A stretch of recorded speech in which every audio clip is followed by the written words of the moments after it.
ఇంకపోతే జగన్మోహన్ రెడ్డి గారు సినిమా చూపిస్తా అంటున్నారు సార్. మరి ఏ సినిమా చూపిస్తారేందో ఆయన చెప్పాలి. మిమ్మల్ని జనసేన ఏమంటలేదు, చంద్రబాబు గారి సినిమా చూపిస్తా అంటున్నారు. సరే, ఆయన మా ముఖ్యమంత్రి, మా ఎన్డీఏ ముఖ్యమంత్రి అవును అనుకున్నా కదను. మా ఉప ముఖ్యమంత్రి పవన్ కళ్యాణ్ గారు మా ముఖ్యమంత్రిని, మా ఉప ముఖ్యమంత్రి అనుకుంటే డెఫినెట్ గా మేము కూడా దానికి స్పందించాలి, దాంట్లో తప్పులేదు. సో ఆయన ఏమన్నారంటే సినిమా చూపిస్తాం మేము పాదయాత్ర చేస్తాం అని చెబుతున్నారు. జగన్మోహన్ రెడ్డి గారి యొక్క ఓడిపోయిన దగ్గర నుంచి చూస్తే ఆయన ఏం చెప్పుకుంటా వస్తున్నారంటే సంవత్సరం కళ్ళు మూసుకోండి లేదా 2 సంవత్సరాలు కళ్ళు మూసుకోండి, ఆ తర్వాత జమినీ ఎలక్షన్ వస్తే మన ప్రభుత్వం వస్తే చెప్పి ఒక 2 సంవత్సరాలు వాళ్ళ కార్యకర్తలకు ఒక భరోసా వేయడం జరిగింది. తర్వాత ఇప్పుడు ఏం చెప్తున్నారు, లేదు జమినీ ఎలక్షన్స్ ఏమి రాదు, 29లో లక్షది ఇంకొక 3 సంవత్సరాలు కళ్ళు మూసుకోండి అని చెప్పడం జరిగింది సార్. ఏ ముఖ్యమంత్రి అయినా పనిచేసిన వ్యక్తి, లేదు ఈయన అపోజిషన్ లీడర్ అడుగుతున్నాడు, లేదు ఎమ్మెల్యేగా ఉన్నాడు, ప్రజెంట్ ఉన్న సీట్లలో హైయెస్ట్ 11 సీట్లు ఉండి అపోజిషన్ పార్టీగా ఉన్న పార్టీ ఎవరైనా సరే గతంలో ముఖ్యమంత్రిగా పనిచేసి ఇప్పుడు అపోజిషన్ లీడర్ కావాలనున్న వ్యక్తి కళ్ళు మూసుకుందాం, ఆ తర్వాత మన ప్రభుత్వం వస్తేనే అతను నిజంగా లీడర్ అంటారా, అతనికి లీడర్షిప్ క్వాలిటీస్ ఉంటే అంటారా? ప్రజలు ఆయనకి 11 సీట్లు ఇచ్చినా గానీ తప్పైనా ఒప్పైనా గానీ ప్రజలు ఇచ్చిన తీర్పుని మ్యాండేట్ గా యాక్సెప్ట్ చేయాలి. గతంలో మాకు ఎంత 2%, 3%, 4% ఓటు బ్యాంక్ వచ్చి 1 సీట్ రాలా. పవన్ కళ్యాణ్ 2019 ఎన్ని సీట్లు వచ్చింది సార్? 1 సీట్ వచ్చింది. ఆయన 2 సార్లు పోటీ చేస్తే 2 సార్లు ఓడిపోయారు. తెలుగుదేశం పార్టీకి ఎంత వచ్చింది సార్? ఎలా వచ్చినా గానీ ప్రజలు ఇచ్చిన తీర్పుని మేము స్వాగతించాం, ప్రజల్లోకి మళ్ళీ వెళ్ళాం, మా తప్పేమో జరిగింది మేము రెక్టిఫై చేసుకుంటూ ఇంకో ఛాన్స్ ఇవ్వని చెప్పి మేము ప్రజల్లో తిరిగాం, ప్రజల్లోకి వెళ్ళాం. ప్రజలు దాన్ని యాక్సెప్ట్ చేశారు కాబట్టి ఉమ్మడి కూటమికి మా ఎన్డీఏకి ఇంకొక అవకాశం ఇచ్చారు. అలాగే జగన్మోహన్ రెడ్డి గారు ఏంది, ఆయన చేసిన తప్పేందో ఒప్పేందో తెలుసుకొని ప్రజల్లోకి వెళ్ళాలి, ప్రజల్లోకి వెళ్ళి ప్రజల వాయిస్ వినిపించి పోరాటాలు చేయాలి తప్పించి కళ్ళు మూసుకోండి అలాంటి మాటలు నిజంగా ఒక లీడర్ మాట్లాడొచ్చా మాట్లాడకూడదని ఆయన ఒకసారి చెక్ చేసుకోవాలి సార్. దానికి పోతే ఆయన ఏమంటున్నాడంటే నేను పాదయాత్ర చేస్తా అంటున్నాడు. శబాష్, ఒక బీజేపీ పార్టీ తరఫున కానీ జనసేన పార్టీ తరఫున కానీ లేదంటే టీడీపీ పార్టీ మేమందరం స్వాగతిస్తున్నాం. మీరు రోడ్డు మీద రండి, మళ్ళీ మీరు పాదయాత్ర చేయండి. మరి ఆ పాదయాత్రకి ఏ పేరు పెట్టుకుంటారో మీ ఇష్టం. మళ్ళీ ఓదార్పు యాత్ర పెడతారా? మరి ఆ ఓదార్పు యాత్ర ఎవరి కోసం? తల్లి కోసం, 2 చెల్లెల కోసం అని చెప్పి మీరు ఒక ప్రకటన చేయండి. దాంతో పాటు మీరు నడవండి. మీరు పాదయాత్ర చేయడానికి మేము రోడ్లు వేసినాం, హ్యాపీగా నేషనల్ హైవేస్ ఉన్నాయి, నార్మల్ రోడ్లు ఆల్మోస్ట్ చేస్తున్నాం, కొన్ని కంప్లీట్ అయిపోయి, కొన్ని ఇంకా చిన్న ప్యాచ్ వర్క్స్ కొన్ని పెండింగ్ ఉన్నాయి, అవి కూడా మీరు పాదయాత్ర వచ్చేలోపు అదే రోడ్లు కూడా మేము వేస్తాం, హ్యాపీగా మీరు నడవండి. గతంలో మా నాయకుడు పవన్ కళ్యాణ్ గారు పక్క రాష్ట్రం నుంచి వచ్చినప్పుడు మీరు ఆపారు, అలా అయితే మేము ఆపం. అలాగే నారా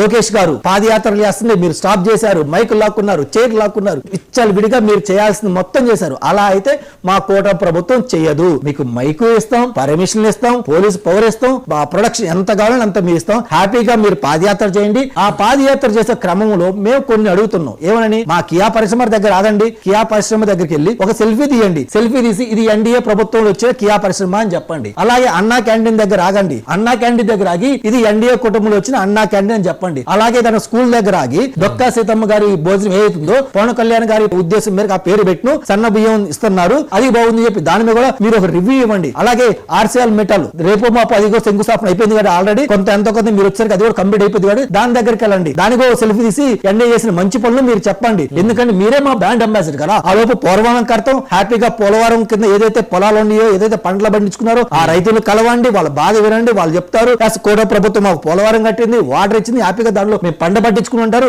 ఆ లోపు అమరావతి కూడా ఒక కొలికి తీసుకొస్తాం, హ్యాపీగా అమరావతిలో కూడా మీరు పాదయాత్ర చేసుకోండి. గతంలో జగన్మోహన్ రెడ్డి గారు చెప్పారు అసెంబ్లీలో, ఏం చెప్పారంటే నేను రాజధాని కడతా ఎలా కడతాను రాజధాని, నా మైండ్ లో ఒక ఆలోచన ఉంది, ఆ ఆలోచన ప్రకారం ఆ ఐడియా ప్రకారం నేను రాజధాని కట్టి చూపిస్తా అని చెప్పి జగన్మోహన్ రెడ్డి గారు చెప్పడం జరిగింది. అంటే గవర్నమెంట్ ఫామ్ అయిన తర్వాత మరి రాజధాని కట్టారంటే రాజధాని ఏమి కట్ల గుండు సున్నా అంటే ఆయన మైండ్ లో ఉంది కూడా గుండు సున్నానే ఉంది. ప్రజలు కూడా అదే అనుకుంటున్నారు. అలాగే ఆయన పాదయాత్రకు వస్తే ప్రజలు కూడా కొన్ని క్వశ్చన్లు అడగడానికి సిద్ధంగా ఉన్నారు సార్.